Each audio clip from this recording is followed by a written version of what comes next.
በግንባታ ሳይት ላይ ትልቁ የፕሮጀክት መሳካት እንቅፋት ምንድነው ብለው ያስባሉ? አንድ ፕሮጀክት ባልታሰበ ወጪ ኦር ቫሪዬሽን እንዲሰንጥ ወይም ለወራት እንዲጓተት የሚያደርጉ ዋና ምክንያቶች ምን እንደሆኑ ያውቃሉ?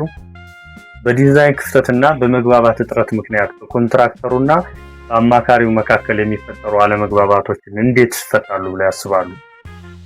ስራውን ሰርቶ መልሶ ከማፍረስ ኦር ሪወርክ በላይ ለኪሳራ የሚዳርግ ነገር አለ ብለው ያስባሉ?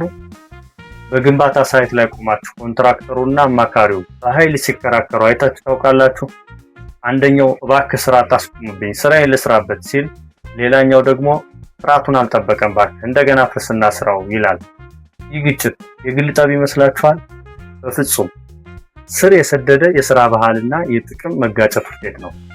ታዲያ ይህን ጦርነት እንዴት ማስቆም ይቻላል? ሰላም ጤና ይስጥልኝ የዚህ ቻናል ቤተሰቦች፣ ላይክ እና ሰብስክራይብ እያደረጋችሁ እስከ መጨረሻው የኮንትራክተርና የኮንሱልታንትን የስራ ላይ ግጭት እንዲሁም መፍትሄዎች ተከታተሉን፣ አብራችሁን ቆዩ።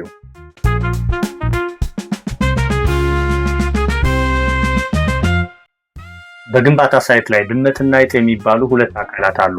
አንደኛው ለመስራት ይቸኩላል፣ ሌላኛው ደግሞ ቆይ አልተፈቀደም ይላል። አዎ ስለ ኮንትራክተርና አማካሪ እያወራችሁ ነው።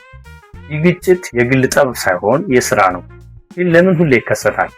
ዛሬ ለፕሮጀክት መሳካት እንቅፋት የሚሆኑ 5 ዋና መንስኤዎችንና መፍትሄዎችን እናያለን። አንደኛ የጥቅም ግጭት ኦር ኮንፍሊክት ኦፍ ኢንተረስት። ኮንትራክተሩ ስራውን በፍጥነት አጠናቆ ትርፉን ለማሳደግ ይጥራል። አማካሪው ደግሞ በባለቤቱ ኦር ክሊያንት ስም ጥራቱ ሳይጓደልና ዝርዝር መግለጫ ኦር ስፔሲፊኬሽን ተከብሮ እንዲሰራ ይቆጣጠራል። አንዱ ለፍጥነት ሲሮጥ ሌላው ደግሞ ብሬክ ያደርገዋል ማለት ነው። በዚህም ምክንያት ግጭት ይፈጠራል።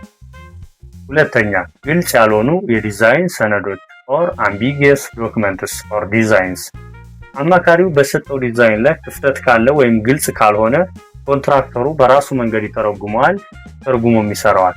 ስራው ከተሰራ በኋላ አማካሪው እንዲህ አልነበረም ሲል ለድጋሚ ስራ ኦር ሪወርክ እና ለተጨማሪ ወጪ ኦር ቫሪዬሽን መንገድ ይከፍታል ማለት ነው። ሶስተኛ የግንኙነት ክፍተት ኦር ኮሚኒኬሽን ብሬክዳውን። አንድ ኮንትራክተር ጥያቄ ጠይቆ አማካሪው ለሳምንታት ምላሽ ካልሰጠ ሳይቱ ስራ ይፈታል ማለት ነው። ይህ መጓተት ኮንትራክተሩን ለኪሳራ ስለሚዳርገው ውጥረቱ በጣም ይጨምራል።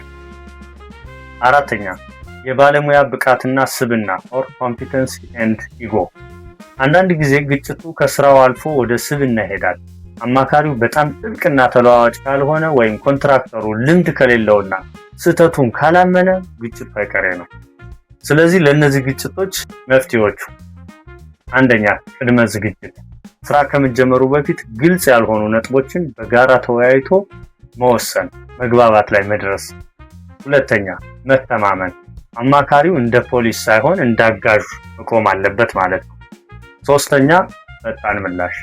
ለጥያቄዎችና ለክፍያ ሰነዶች በውሉ መሰረት ፈጣን ምላሽ መስጠት። አራተኛ መመዝገብ። ሁሉንም ንግግሮች በደብዳቤ ወይም በኢሜል ማረጋገጥ። ባጭሩ ግንባታ የቡድን ስራ ነው። ኮንትራክተርና አማካሪ ባይስማሙ የሚጎዳው ፕሮጀክቱና የፕሮጀክቱ ባለቤት ነው። እናንተስ በስራ ቦታችሁ ያጋጠማችሁ ትልቁ ግጭት ምንድነው? ኮሜንት ላይ አጋሩኝ። ቪዲዮ ከጠቀማችሁ ደግሞ ላይክ እና ሰብስክራይብ አድርጉ። በሚቀጥለው ቪዲዮ እስከምንገናኝ ድረስ ቸር ሰንብቱ።